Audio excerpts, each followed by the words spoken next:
Hi everyone, today I'm going to talk about the 10 reasons to take CPP early.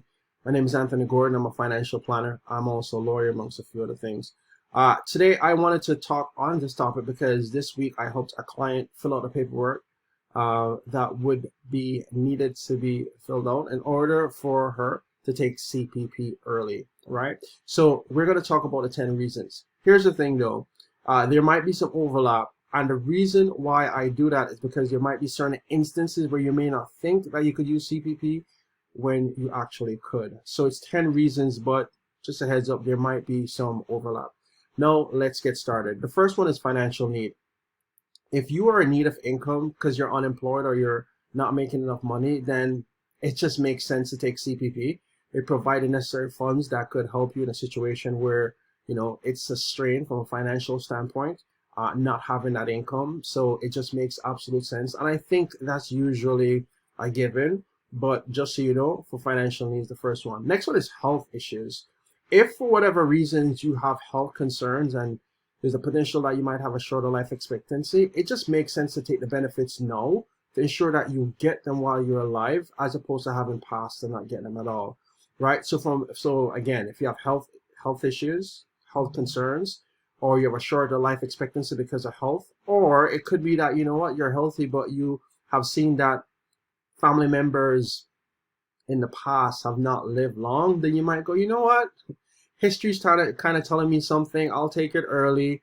And if I live long, great. But let me just get this now while I can and make the best use of it. So health issues is another one. The third one, investment opportunities.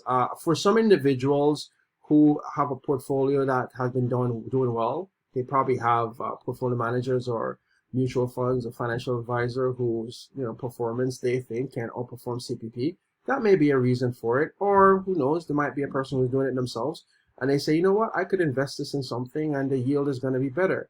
If I delay it, I'll get a higher amount, but the yield that I'm going to get makes absolute sense. No, you don't want to just do this on speculation. And if you have assessment of what you think the return will be, you want to make sure it's grounded. You want to make sure that makes sense and it's logical, because what could happen is you could invest it and provide you with a negative return and it would have been a loss situation. But again, investment opportunities are another reason why people may take CPP early. But again, you want to think this through and make sure that you're making sense, making logical sense in doing this and not just pure speculation.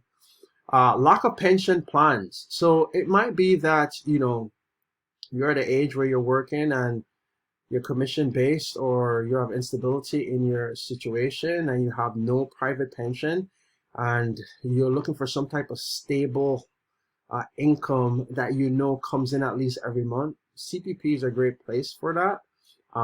And what it does is at least every month there's a guaranteed amount and you know exactly what that amount is. So if you don't have other pension plans coming, you might say, okay, you know what?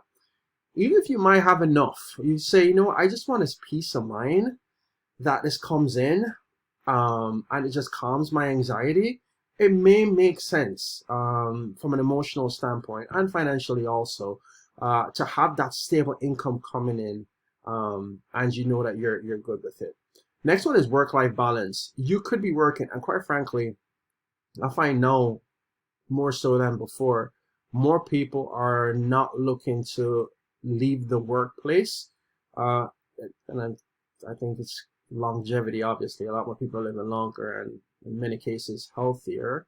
A lot of people say, I want to continue working, but and I want to continue my lifestyle, but I don't want to work as many hours as I used to, but I want to have somewhat of an equivalent or close to the income that I normally have if I'm working full time. Well, that will, getting CPP will allow you to have a reduced work hours, reduced responsibilities, but you're still collecting that income, right? So that's the opportunity there. The opportunity there is for you to have some work-life balance. You're still working, the money from the CPP is coming in, and it kind of keeps you at that level of income that you were before. Another one is support independence. And you might wonder, independence, retired? Well, it depends, right? If you have children with disabilities, then it might be a case where Yes, you're making income, or you might have a sufficient amount for your own situation, but your dependents, child with disability, may need additional support. So those CPP payments may go a long way in helping those dependents, right? Or you might have a family situation where you have to help your grandkids, or a family member. It just provides that additional cushion where there's a certain amount that comes in monthly, and we're guessing here that you could afford this because you're okay in your own situation, that you'll take the CPP and it goes towards helping those other individuals. Next one is debt management. If you have high interest debts and the income you have is just keeping you afloat, but you have debts that you need to get rid of, you could use the CPP to monthly chip away at that, right? And so it's a potential for saving money in the long term, because we know if you have high interest debts, and that thing compounds, then what you're doing is over time eating away at your own retirement. So it's better to deal with it now, and especially if you're working, deal with it now before you get to a place where you're fully retired and not working. So debt management's another reason. Another one is personal preferences and lifestyle choices. It could be that, I have enough going, I'm good, based on everything my plan says, and based on a stress test. And I always recommend a stress test for a plan. I look at 3 stress tests when you look at a plan. One is, what happens if I live longer, right? So if you live an extra 10 years, by the way, the longer you live, the higher the likelihood that you will live longer. The other one is, what if the market drops 30%? You want to look at that. Stress test for that. And the other one is inflation, which we know today inflation is a kind of a hot topic, not as much as it was last year, but it's still something that people talk about. So it could be, if you've done the stress test and you're fully comfortable and you don't want to pull from your investments, and you say, you know what, there's some personal things I want to do, there's some personal things I want to knock off the bucket, or have that checklist that you want to start checking off, CPP could be a way to do that. After all, it's your hard-earned payment that's coming by hard-earned income on your lifestyle that you've contributed to for years and years. The ability to take it back and reap the rewards, no. And one of the things I encourage clients, if it makes financial sense, is to spend on things and enjoy life. Be with your family where you can.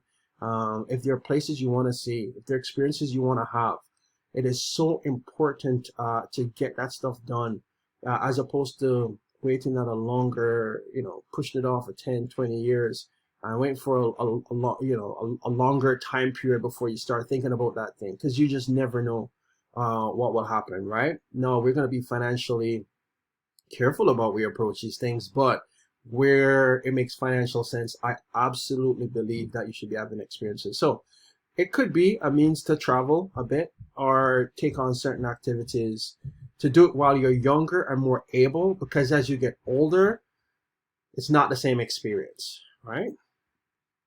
Another thing is creating a legacy. A lot of people don't know that you could do this. You could use CPP to buy an insurance plan if you have potential taxes that you have to deal with at death, and you could use that money and purchase a life insurance policy that could get donated to charity, and part of those funds will give you a tax benefit, or you could just have the policy just to deal with taxes generally.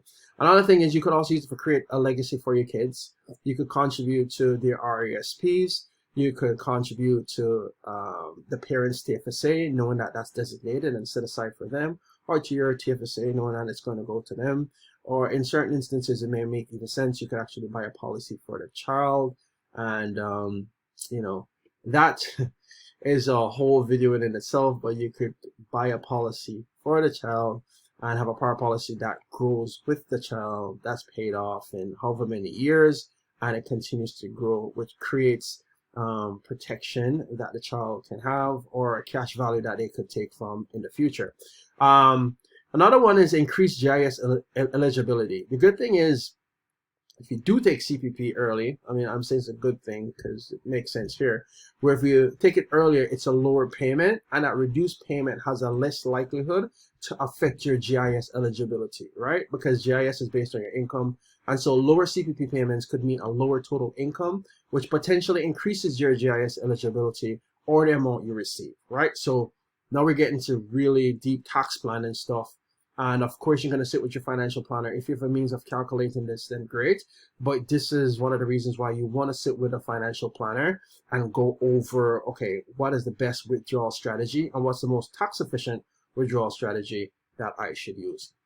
Hopefully this was helpful. I know CPP, it's one of those things that it's not a cookie cutter science based thing. It's just based on your situation and your multiple things that you have to consider as you go about taking CPP and at what age. Hopefully this was helpful. Like, share, subscribe, and if you want to reach out and get in contact with me, you could do so by my contacts in the description. Have a wonderful week. See you next week. Take care.